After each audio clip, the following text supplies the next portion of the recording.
Então hoje, meus irmãos, nós continuaremos a exposição em Gálatas 5. Vamos ler mais uma vez do verso 22 até o verso 25. Vamos ler, essa é a palavra de Deus.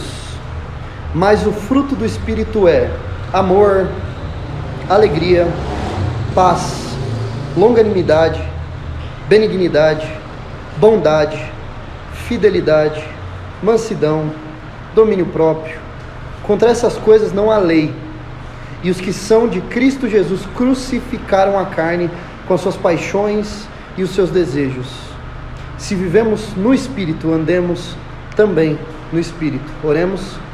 Pai, nós já pedimos desde já, mesmo antes da exposição deste atributo do fruto do Espírito, que é a mansidão, nós já pedimos que o Senhor nos dê desde já um coração manso, amansado, disposto a ouvir a Tua palavra e aplicá-la em nossas vidas para a glória do Teu nome e por amor do Teu Filho amado Jesus. Amém. Irmãos, o fruto do Espírito, como nós temos aprendido, é uma série de atributos que são geradas no cristão após a conversão dele de maneira gradual, mas de maneira inevitável. Pode acontecer de maneira lenta, mas acontece, porque o objetivo de Deus quando nos converte é justamente nos conformar à imagem daquele que revela todos esses atributos de maneira perfeita, que é o nosso Senhor Jesus Cristo. E esses atributos todos, eles não podem, não da maneira como a palavra de Deus ensina que cada um deles funciona, todos esses que nós já estudamos até agora, amor, alegria, paz, longanimidade, benignidade, bondade, fidelidade, e os que estudaremos, não é, mansidão e domínio próprio, esses atributos, eles não podem ser gerados, não nos moldes que a Bíblia ensina em uma pessoa que não tem Jesus Cristo. Por quê? Porque o próprio Jesus disse em João capítulo 15, eu sou a videira verdadeira. Vocês só dão frutos se vocês estiverem enxertados em mim. Então não existe maneira de nós nos conformarmos à imagem de Cristo se nós não estivermos em Cristo. Nós estamos falando de atributos que o Espírito Santo gera nos filhos de Deus, naqueles que foram adotados por Deus em Cristo. Nós já estudamos características do fruto do Espírito, a maneira como ele cresce, estudamos sobre amor, estudamos sobre alegria, estudamos sobre paz, sobre paciência, longanimidade, sobre benignidade, sobre bondade, sobre fidelidade. E hoje eu gostaria de convidar os irmãos a refletirem comigo a respeito do que significa mansidão à luz da Bíblia. O que significa dizer que Jesus era manso? O que significa dizer que o Espírito Santo nos torna pessoas mansas? E é nisso que eu gostaria de focar com os irmãos hoje, à luz da palavra de Deus. O que significa ser manso? O que significa este atributo do Espírito que só é gerado, mais uma vez, nos filhos de Deus? Já adiantando um pouco o final da mensagem, ser manso não significa de maneira nenhuma ser passivo ou ser frouxo. Mansidão na Escritura tem a ver com humildade, com saber praticar abnegação e saber negar-se a si mesmo. Eu vou dar uma definição muito rápida aqui, uma definição inicial de mansidão, logo no início, e aí eu vou desenvolver essa definição ao longo da pregação, e no final eu vou falá-la de novo. Anotem isso, mansidão é não estar em estado de revolta contra Deus e ser submisso e obediente a Ele. Vou falar mais uma vez. Mansidão é não estar em estado de revolta contra Deus e ser submisso e obediente a Ele. Acabou a pregação. A pregação é basicamente essa, mas desenvolvendo isso. Nós sabemos que a palavra nos ensina a ser mansos. A palavra trata o Senhor Jesus como alguém manso. E para nós entendermos o que é mansidão, o que significa mansidão para o público na época de Jesus, e também um pouco depois, na época do apóstolo Paulo, eu gostaria de mostrar aos irmãos que nessa época, mansidão não era o tipo de atributo que você esperaria de pessoas religiosas, Os religiosos da época de Jesus, mais especialmente falando sobre as religiões judaicas, sobre as denominações judaicas de judeus que existiam na época de Jesus, nós tínhamos 4 grupos principais, Hoje entre os evangélicos nós temos as denominações mais populares, batistas, assembleanos, presbiterianos. Não se engane, os judeus também se dividiam em várias denominações, por assim dizer, E o grupo mais famoso entre os judeus e conhecidos como os maiores religiosos da época, quem pode me dizer qual era? Os fariseus. Eram o grupo mais popular de judeus na época. E esses fariseus, eles eram bastante conservadores. E eles, quando esperavam o Messias, inclusive, eles esperavam por um líder, um rei, que fosse ser um grande líder religioso e que libertaria por vias de domínio político a nação de Israel do jugo de Roma. Então não chegue para um fariseu da época de Jesus dizendo que eles tinham que esperar um Messias manso. Havia um outro grupo bastante famoso entre os judeus da época, que eram os saduceus. E os saduceus já eram aqueles judeus mais materialistas. Eles consideravam como bênção conseguir ter várias coisas. Eles inclusive olhavam muito para o plano material, assim, sabe?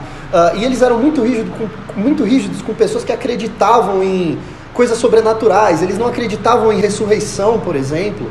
Eles eram bastante materialistas e céticos. Também não era um grupo nada manso. Mas agora fica mais profundo ainda. Nós tínhamos também um grupo chamado de os essênios.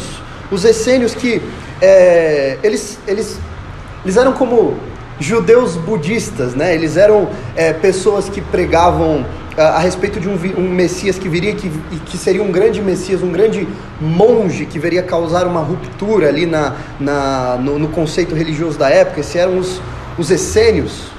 E nós tínhamos também os zelotes. Os zelotes, que eram os guerrilheiros da época. Eles esperavam um Messias guerrilheiro, um grande líder de guerra, que viria por meio da força tomar ali a nação de Israel do jugo de Roma. Nenhum desses principais grupos religiosos da época de Jesus e de Paulo, fariseus, saduceus, essênios e zelotes, tinham a mansidão como um atributo a ser considerado santo. Eles não tinham, eles não levavam em conta este atributo, a mansidão. Nenhum desses grupos entendia o que significava ser santo à luz da palavra. E todos eles se consideravam servos do Senhor. Só que Paulo, na sua segunda epístola a Timóteo, no capítulo 2, e os versos 24 e 25, ele diz o seguinte: o servo do Senhor não deve andar metido em brigas, mas deve ser brando para com todos, apto a ensinar, paciente, disciplinando com mansidão os que se opõem a ele, na expectativa de que Deus lhes conceda não só o arrependimento para conhecerem a verdade, como também uma lista de outros atributos que ele dá nos versos seguintes. Então Paulo cobra o servo de Deus de desenvolver mansidão na sua tratativa com os outros. Não era comum na época de Jesus isso, e na época dos religiosos judeus, não é? Mansidão, gente, um conceito muito difícil de definir. Hernandes Dias Lopes define mansidão como uma doce submissão a Deus. E o Charles Spurgeon dizia que mansidão não é uma virtude, mansidão é graça, Deus tem que te dar, do contrário você não tem. O manso é uma pessoa que foi amansada na alma, é uma pessoa que não está em rebeldia contra Deus, independentemente da circunstância. A gente sempre pensa em manso como a característica de uma pessoa calma, como uma característica de uma pessoa branda, e realmente isso é verdade, só que isso é da perspectiva principalmente da tratativa do homem com Deus. Esse comportamento calmo e amansado e brando é do ser humano para com Deus, como quando Jó, por exemplo, ele tenta abrandar a sua esposa quando ele fica doente. Vocês lembram disso em Jó capítulo 2? Ele fica doente e a sua esposa diz basicamente: revolte-se contra Deus, negue o seu Deus e morra, porque ele deixou você ficar doente. Ele diz: mulher, você está louca? Receberíamos nós as bênçãos do Senhor e não receberíamos também as maldições? Seríamos nós capazes de recebermos coisas boas de Deus e não aquilo que nós não consideraríamos tão bom? Você é louca? Não me revoltarei contra o Senhor. Isso é uma pessoa mansa.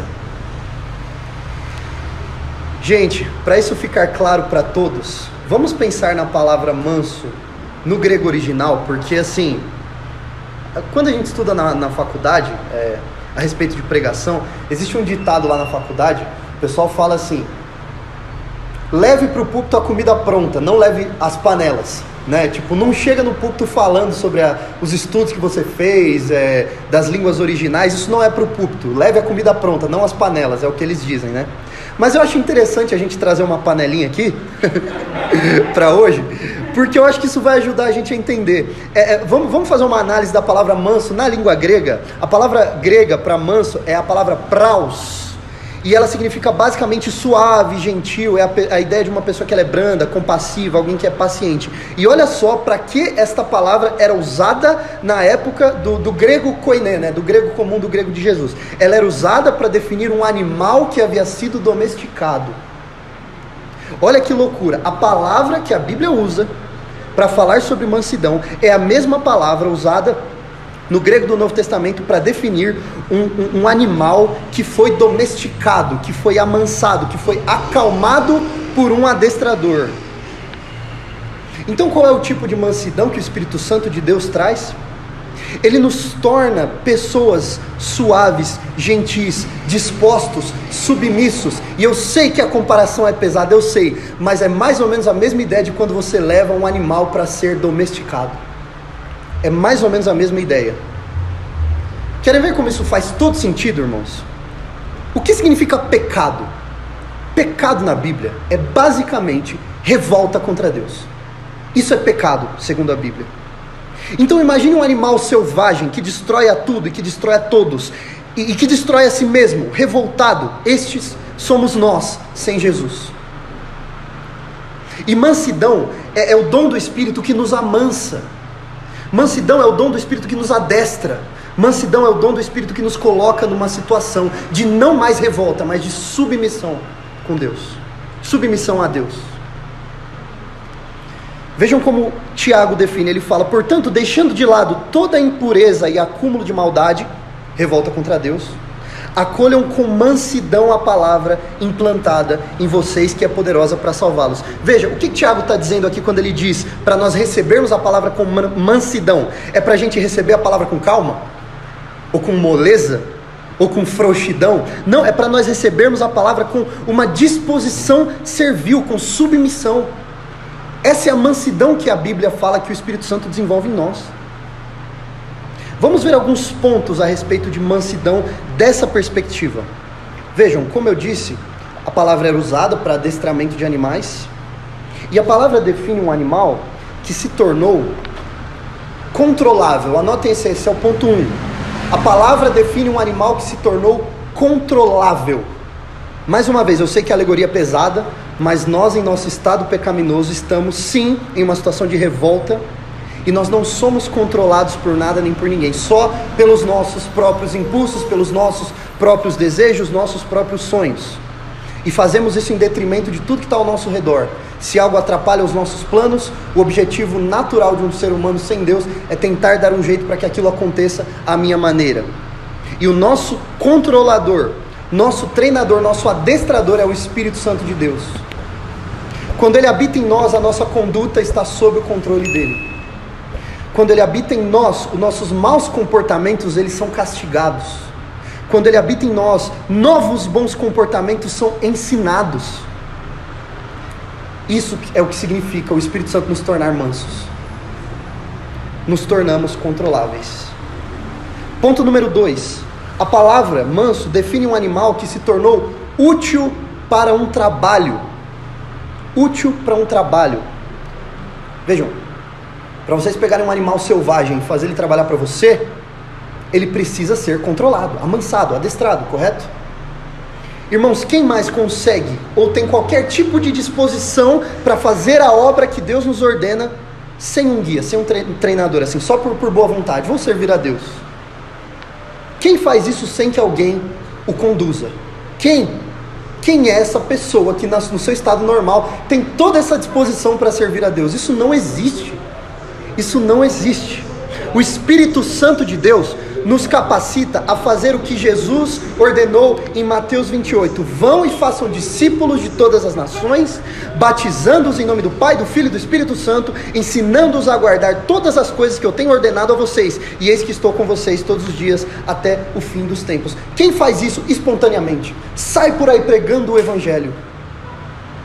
Quem discipula por boa vontade? Quem prega o Evangelho só porque gosta muito de fazer no seu estado natural? O que a palavra diz? Nós o amamos e amamos a sua obra, por consequência, porque Ele nos amou primeiro. Por isso nós fazemos o que Ele manda. E se nós fazemos a obra dEle, é porque primeiro Ele nos capacitou para essa obra. Se nós fazemos qualquer coisa para o reino, é porque o Espírito Santo de Deus nos colocou naquele campo para fazer aquilo. Então, ser manso também tem a ver com isso. Você tornar, você tornar um servo de Deus útil para um trabalho. Ponto número 3, a palavra define também um animal que abriu mão dos seus direitos pelo seu Senhor. Abriu mão dos seus direitos pelo seu Senhor. Gente, lembrem-se de Jesus. Se mansidão é submissão a Deus e o Espírito Santo capacita para isso, como foi que Jesus refletiu isso na vida dele? Vocês se lembram de Jesus no Getsemane? Ele tinha na carne dele, por causa do medo que ele tinha de receber ali na cruz toda a ira de Deus sobre ele. E não se enganem, Jesus não suou gotas de sangue porque ele estava com muito medo de uma cruz romana. Porque sinceramente vários discípulos de Jesus e cristãos ao longo da história foram para a cruz também cantando hinos de alegria. Então por que o nosso capitão, o capitão da nossa salvação estaria com medo de uma cruz romana? Não. Ele pediu a Deus, se possível afaste de mim este cálice. E o cálice no Antigo Testamento todo, ele é uma figura usada para definir a ira de Deus sobre uma pessoa. Esse era o medo de Jesus, não era uma cruz romana. O medo de Jesus era a ira de Deus o esmagando, de forma a fazê-lo gritar, Pai, Deus meu, por que me desamparaste? Esse era o medo de Jesus, essa ruptura com Deus Pai. E conquanto ele estivesse com medo, e tenha pedido a Deus, se possível, afasta de mim esse cálice. Assim que ele faz esse pedido, ele diz, mas que acima de tudo seja feita a tua vontade. Vejam o que é uma atitude mansa. Abro mão do meu eu pela vontade do meu Senhor. E o que então dizer de Filipenses capítulo 2, que Jesus, mesmo existindo em forma de Deus, ele não considerou que ser igual a Deus era algo que tinha que ser retido a qualquer custo. Pelo contrário, ele se esvaziou, assumiu forma de servo, tornando-se semelhante a seres humanos. E reconhecido em forma humana, ele se humilhou e se tornou obediente, servo, até a morte, e morte de cruz. E por isso, Jesus, como um ser absolutamente obediente e submisso ao Pai, e quantas vezes ele não diz no Evangelho de João, isso é um grande mistério para nós, entender a dinâmica da Trindade, mas o que dizer do Evangelho de João, que Jesus o tempo inteiro diz, eu não estou aqui pela minha própria vontade, estou fazendo a vontade do meu Pai. João 4,34, o meu alimento é fazer a vontade do meu Pai, eu vivo para isso, eu vivo pelo meu Pai. E por isso Jesus pode nos dar o exemplo, e dizer ao final de Mateus 11, aprendam de mim que sou manso e humilde de coração. O manso, que foi tornado capacitado para um trabalho e que abriu mão de si mesmo, dos próprios direitos, pelo seu Senhor, ele não posterga o próprio trabalho. Como é o caso de Paulo, quando ele vai falar em 1 Coríntios 9, que tentando explicar aos coríntios que, gente, parem de processar uns aos outros no tribunal, parem de brigar, tomem o prejuízo, abram mão dos direitos de vocês, pelo amor ao próximo, assim como eu, quando estive no meio de vocês, tive direito de receber salário, vocês não me pagaram, mas eu continuei fazendo o serviço, porque ai de mim se eu não pregar o Evangelho. Eu abri mão de uma coisa que seria direito meu, porque o trabalho do evangelista é mais importante do que o bem-estar dele, porque o trabalho a ser feito é mais importante do que o conforto daquele que trabalha. Então o manso não posterga o próprio trabalho, ele faz porque tem que ser feito, ele não espera o momento em que vai estar melhor para ele, ele faz porque tem que ser feito. Essa é a característica de um manso. O manso, por outro lado, ele também não decide qual é o próprio trabalho, ele não decide como ele vai fazer, ele faz baseado naquilo que o seu Senhor ordenou, ele segue as prerrogativas que o Senhor deu, ele simplesmente obedece instruções, ele não decide o próprio trabalho. O manso abriu mão dos próprios planos, das próprias paixões e objetivos pelo seu Senhor. Essa é a característica de alguém que em revolta passou a ser alguém amansado. E em quarto lugar, a palavra define também no grego antigo um animal que precisa se alimentar para se manter obediente. É uma das características da mansidão. Precisa haver um trabalho constante de amansar aquela fera. A nossa mansidão, a nossa submissão a Deus, ela depende também de alimento. Pense num animal de carga fazendo um trabalho, ele precisa se alimentar, e se ele não se alimentar, ele fica fraco, e se ele ficar fraco, ele se revolta, a mansidão vai embora.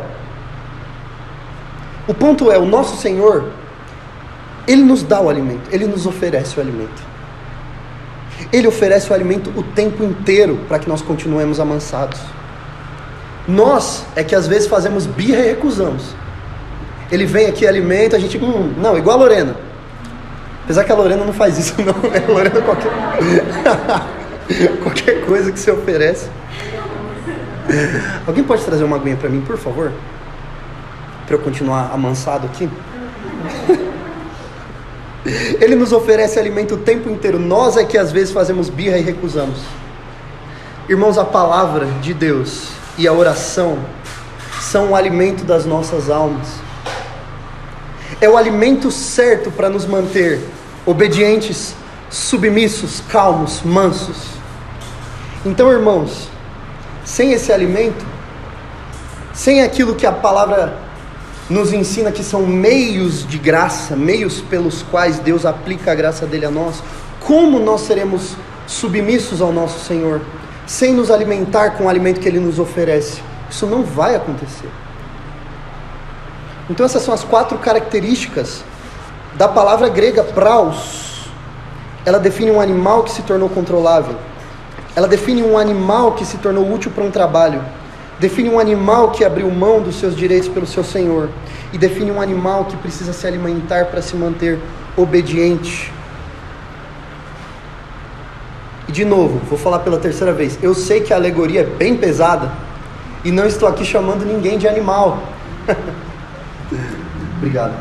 Deus abençoe. Mas, irmãos, percebam então que mansidão não é falta de poder, é poder sob controle. Percebam que mansidão não é falta de força, é força sob controle.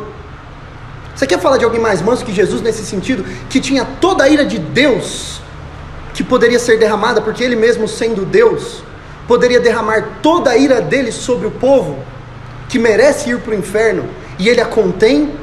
Ora, mansidão não é nem falta de ira, é ira sob controle. O que é que a palavra nos ensina? Irem-se, irai-vos, mas não pequeis. Tenham essa ira sob controle. E veja, não teria problema nós sentirmos ira se conseguíssemos domar a nossa ira, se conseguíssemos fazer com que o sol não se pusesse sob a nossa ira. E como nós não conseguimos, não temos essa capacidade, é o Espírito Santo de Deus que nos controla, que nos amansa. E voltando à fala de Charles Spurgeon, mansidão não é uma virtude, é graça de Deus. Ele tem que dar, Ele tem que fazer. Deus faz isso. Nós somos todos feras pecadoras que destroem tudo e todos ao seu redor, inclusive a si mesmos. E Deus nos domestica. Deus nos domestica. Quando nós adquirimos mansidão, o que acontece é, de maneira simples, Deus está contendo a nossa rebelião contra Ele. Ele está contendo a nossa rebelião contra Ele. E a graça é uma coisa tão linda. Vocês já pararam para pensar nisso? Que a graça é algo tão lindo, que não só Ele nos dá essa mansidão de graça, mas existe também na palavra uma promessa para os que exercem mansidão. Em Mateus 5,5, bem-aventurados os mansos, porque eles herdarão a terra. O mundo não pertence aos ferozes, aos briguentos, nem aos que iniciam guerras como nós estamos vendo agora. O mundo será herdado pelos mansos. O mundo será herdado por aqueles que tiveram sua ira, raiva e rebelião contidas pelo Espírito Santo de Deus. Esses herdarão a terra. Como foi o nosso Senhor Jesus Cristo, que foi oprimido e humilhado, mas não abriu a boca. Que como cordeiro foi levado ao matadouro, e como ovelha muda diante dos seus tosquiadores, não abriu a boca. Por quê? Porque estava obedecendo ao Pai em mansidão. E por isso, Filipenses 2 completa dizendo que por isso Deus o exaltou soberanamente e deu a ele o nome que está acima de todo nome, para que ao nome de Jesus se dobre todo o joelho, nos céus, na terra, debaixo da terra, e toda a língua confesse que Jesus é o Senhor, para a glória de Deus Pai. Então, gente, ser manso tem conexão com ser mais calmo? Sim, é claro que sim, mas não para aí, é mais profundo do que isso. Em certo nível, sim. Nossa revolta contra Deus, quando ela é controlada, isso nos torna pessoas mais calmas? Sim, claro. Mansidão tem a ver com ser menos irritado? Em certo nível, claro que sim. Mas acima de tudo, voltando à definição do começo da pregação, mansidão é definida pelo seguinte: não estar em estado de revolta contra Deus e ser submisso e obediente a Ele. Isso é mansidão, segundo a Bíblia. Os mansos, os submissos ao Senhor, herdarão a terra, serão co-herdeiros de tudo que existe junto com Jesus Cristo. Como Paulo disse aos Coríntios, tudo pertence a vocês. Vocês são amansados pelo Espírito Santo de Deus, tudo pertence a vocês, tudo pertence a Cristo, vocês são co-herdeiros com Cristo. Isso é mansidão, irmãos.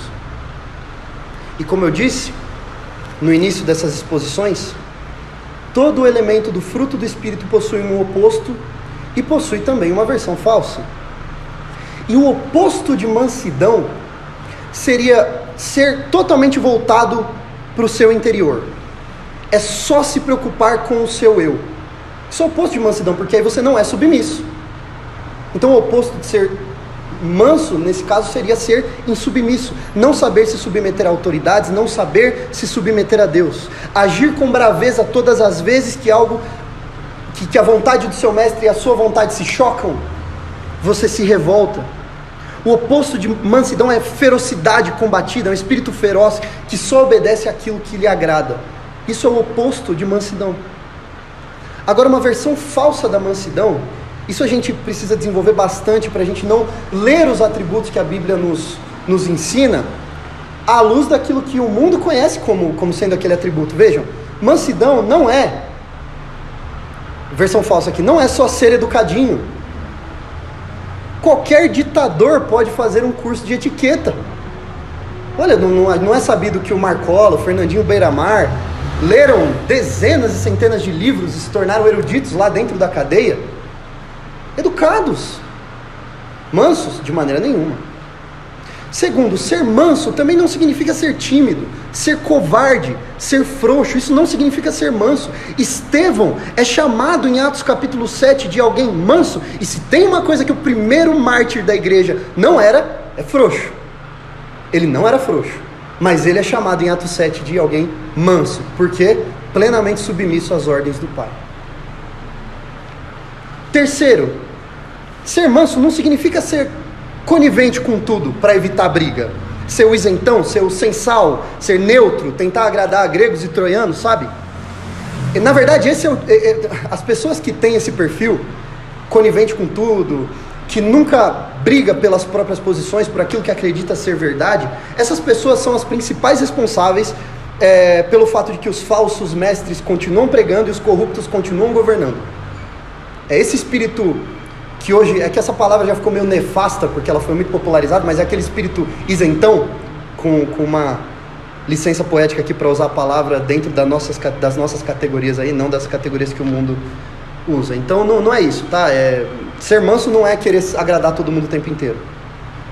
E ser manso também não é ser aparentemente calmo, ser uma pessoa aparentemente tranquila. Mas todas essas características, elas podem vir como uma versão falsa de mansidão, mas não são. Não são. A mansidão, em alguns momentos, ela inclusive exige uma postura mais combativa, no momento em que a ordem do Senhor, ela se chocar com algo que acontece ao seu redor, como Jesus, como eu sempre dou esse exemplo, entrando no templo e destruindo tudo, estava sendo plenamente bondoso e santo ali, e obediente ao Pai. Então isso, irmãos, é o que significa ser santo. E aí algumas aplicações para nós exercermos essa mansidão. Vejam, se eu quisesse dar aos irmãos lições, assim, 5 passos para se tornar uma pessoa mansa, alguma coisa assim, eu poderia dizer, sei lá, acalme-se. Vale, dependendo da situação, vale. Calma, acalme-se, não seja tão nervoso. poderia dizer, não tem um espírito revolucionário, né, de querer destruir tudo para começar de novo. Vale, não, mas de novo, isso também não é definição no seu sentido mais profundo. A maior aplicação e a melhor maneira como alguém pode dizer para um servo de Deus, amanse-se, seja amansado, na verdade, né, é a seguinte: permita que o Espírito Santo de Deus te domestique. É isso. Como? Alimente-se da palavra. Alimente-se da palavra regularmente. Estude, aprenda a palavra. Ore regularmente. Derrame as suas petições diante do Senhor. E peça ao Espírito Santo de Deus que nesse processo te dê disposição para obedecê-lo. Porque essa disposição para obedecer a Deus, de novo, não é uma virtude, é algo que Ele te dá. Ela não vai emanar da sua boa vontade. Eu vou obedecer a Deus porque eu quero. Você não consegue. Se você conseguisse, Jesus não precisava morrer por você. Começa reconhecendo: eu não consigo, eu sou uma fera que precisa ser domesticada. Então permita-se ser amansado pelo Senhor. Pegue esse livro da capa preta e vai ler. E vai estudar. Ore regularmente. Vocês vão ver, irmãos, cada vez mais você vai reconhecer a vontade de Deus como sendo boa, perfeita e agradável. E inspire-se sempre no Senhor Jesus, como em tudo, para se tornar uma pessoa mais mansa, o tempo inteiro. Vamos orar?